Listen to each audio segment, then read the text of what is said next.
every day, the average Nigerian is quiet, is docile, living his regular life every day as if nothing is going wrong. Recently, the Federal High Court sitting in Abuja declared a final forfeiture of the former Minister of Justice, Attorney General of the Federation, Abubakar Malami. Malami forfeited 48 properties, and these 48 properties worth a total of 180 something billions.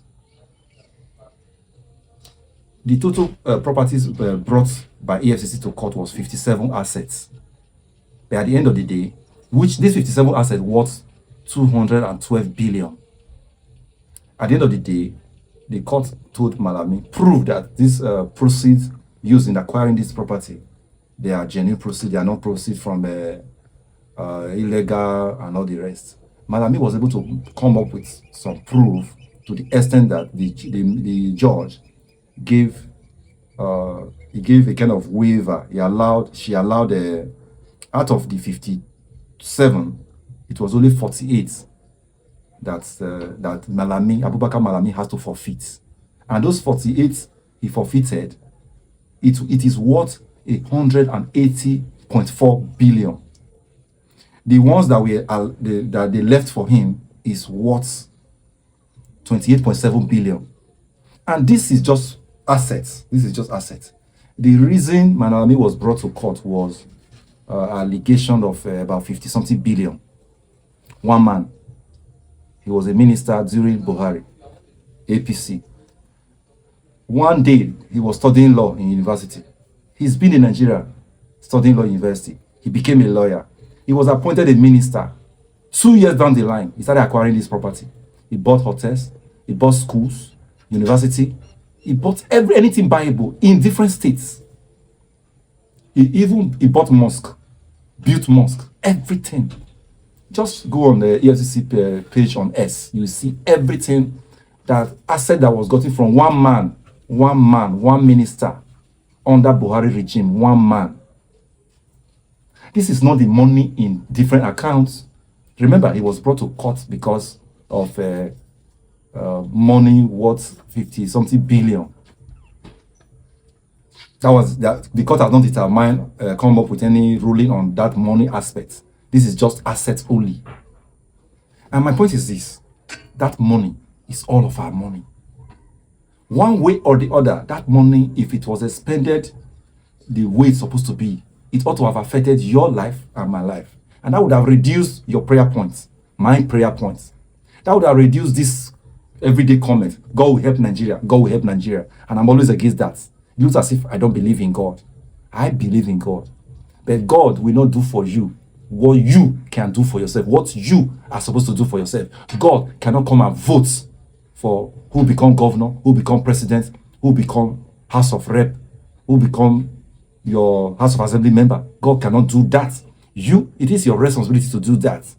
And you and I, on a daily basis, over time, we have allowed the system, we have allowed the environment, the society, everything happening in Nigeria for years long now, to program us, to put us where we are.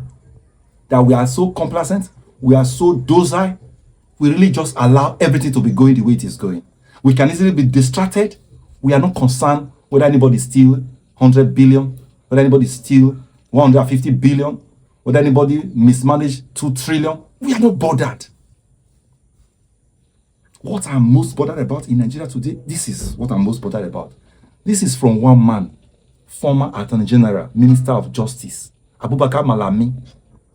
Proceeds that he cannot account for, worth 180 point something billion. This is not the money, the alleged money for which he was charged to court. One man. The former CBN governor, that one is another matter entirely. Supreme Court has come with the ruling.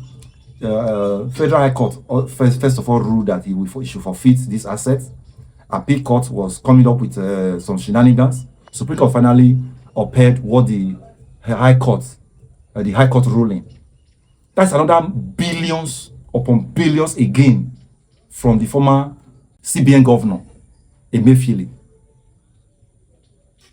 The number one problem of Nigeria is corruption.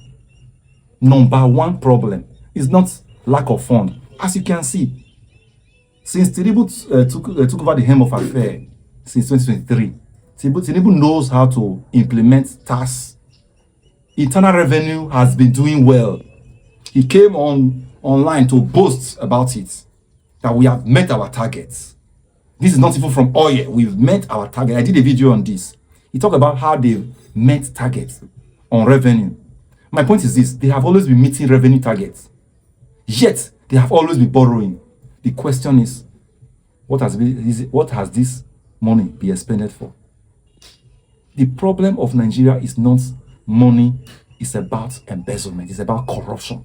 Corruption is the number one problem, and this corruption is from the up to the down. The average Nigerian mind is corrupted. The society is corrupted. Everything is corrupted.